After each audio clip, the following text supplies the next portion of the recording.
আজকের সামান্য এক মিছিলের আহ্বানে বহরমপুরে এসে হাজির হলেন, এটা ভাবতে আমার অবাক লাগছে।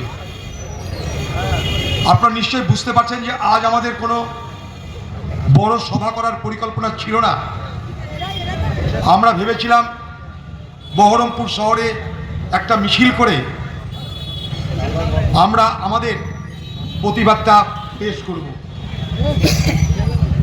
যেহেতু মিছিল, তাই ছোট্ট একটা মঞ্চ বাঁধা হয়েছে যদি প্রয়োজন হয়।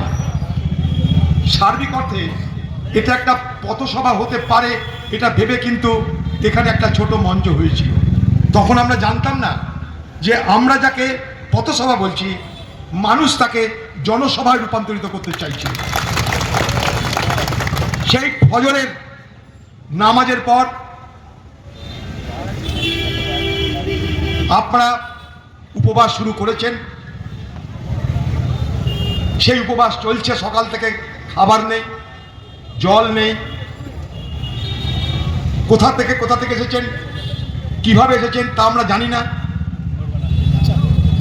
কারণ আপনাদের গাড়ি ঘোড়া দেওয়ার কোনো ব্যবস্থা নেই। তারপরেও আপনারা এখানে এসেছেন। এটার মধ্যে দিয়ে এটা প্রমাণ হচ্ছে যে ত্রুটিপূর্ণ এসআর প্রক্রিয়ায় মুর্শিদাবাদ জেলার মানুষ যেভাবে বঞ্চিত হচ্ছে, যেভাবে সমস্যার সম্মুখীন হচ্ছে, মানুষ তার স্বতঃস্ফূর্তভাবে প্রতিবাদ জানাতে চাইছে।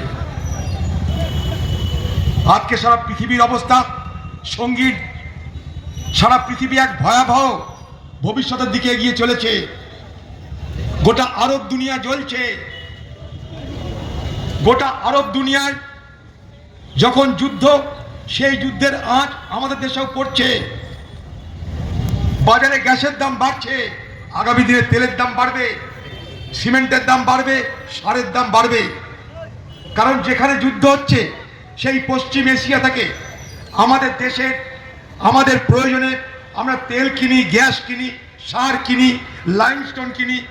ফলে সর্বত্র আগামী দিনে এক ভয়ঙ্কর সংকটের বাতাবরণ তৈরি হয়েছে।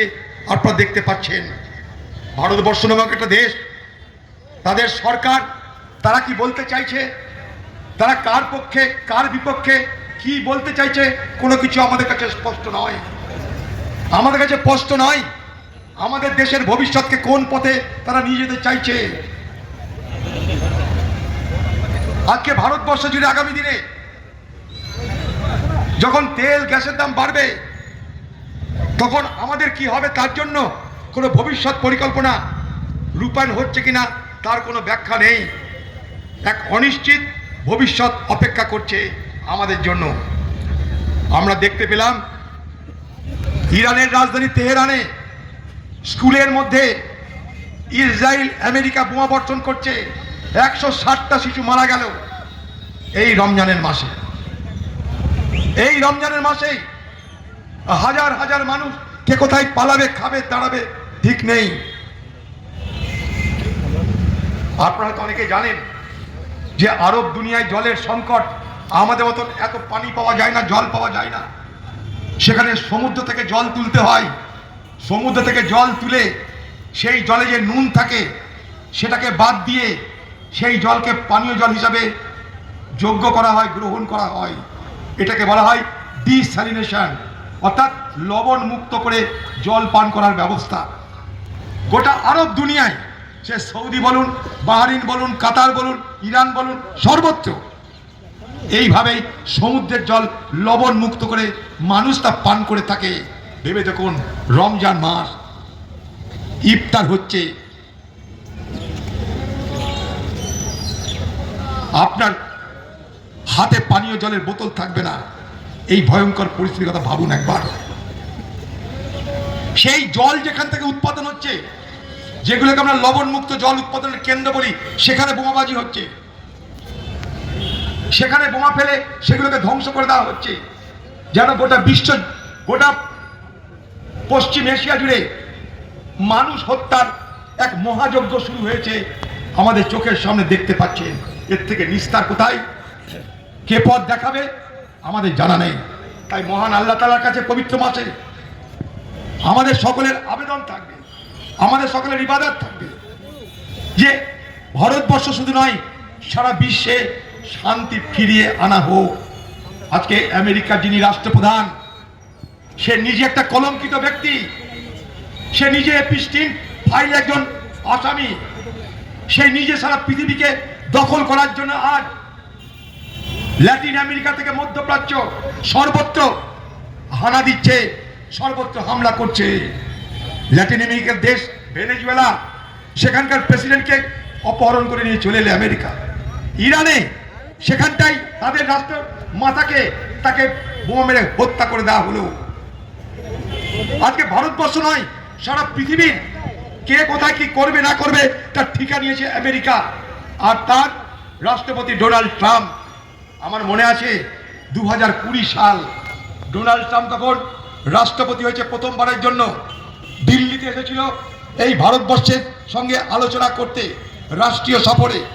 আমি তখন ভারতবর্ষের পার্লামেন্টে কংগ্রেস দলের নেতা ছিলাম। 25 কিংবা 26 ফেব্রুয়ারি 2020 সাল ডোনাল্ড ট্রাম্প আসার কারণে ভারতবর্ষের রাষ্ট্রপতির যে ভবন, সেই রাষ্ট্রপতি ভবনে একটা নৈশ ভোজের আয়োজন করা হয়েছিল। ডোনাল্ড ট্রাম্প এবং তার সৌজন্যে সেই নৈশ ভোজে আমাদের পার্টির পক্ষ থেকে আমি আমন্ত্রিত ছিলাম। আমন্ত্রিত ছিল গুলাম নবী আজাদ, আমন্ত্রিত ছিল ডাক্তার মনমোহন সিং, এই তিনজন আমন্ত্রিত ছিলাম।